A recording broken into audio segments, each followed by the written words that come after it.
Finish చేసి దాని ముందు అది రిలీజ్ చేద్దాం. తర్వాత చాలా టైం బట్టి తర్వాత మా షూటింగ్ వచ్చారు.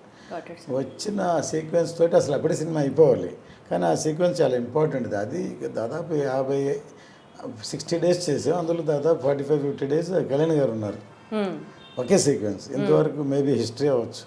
ఒక సీక్వెన్స్ ఒక క్లైమాక్స్ చేసిన 10 రోజులు 15 రోజులు చేస్తాం, 60 డేస్ ఒకే ఒక సీక్వెన్స్.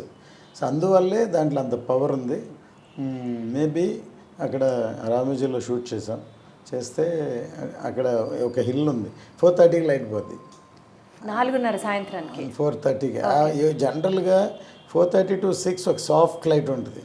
అప్పుడు బాగా ఫాస్ట్గా హార్ష్గా ఉన్నప్పుడు అందరూ టైర్ చేయలేరు, ఎక్కువ వర్క్ జరుగుతుంది. అలాగే అన్ని రోజుల్లో డైలీ 1.5 hours 2 hours పోతే అది 50 రోజుల్లో అదో 15 రోజులు 20 రోజులు పోయినట్టే లెక్క. అంతే అంతే. అంటే అటువంటి లొకేషన్ మేము చూస్ చేసాం అక్కడ ఒక టాప్ హిల్లో ఉండాలని, అవుట్డోర్. సో అందువల్ల బాగా టైం పట్టింది. అది ఛాలెంజింగ్ సీన్ అంటారా? ఛాలెంజింగ్ అని కాదు, దాన్ని బాగా కష్టపడి డీటెయిలింగ్గా తీయాల్సిన సీన్ అది. అది అంత కష్టపడినందుకు దాన్ని అన్ని కెమెరాలతోటి అన్ని రోజులు షూట్ చేసిన అది చూసి ఎడిట్ చేయడానికే 3 months పట్టింది.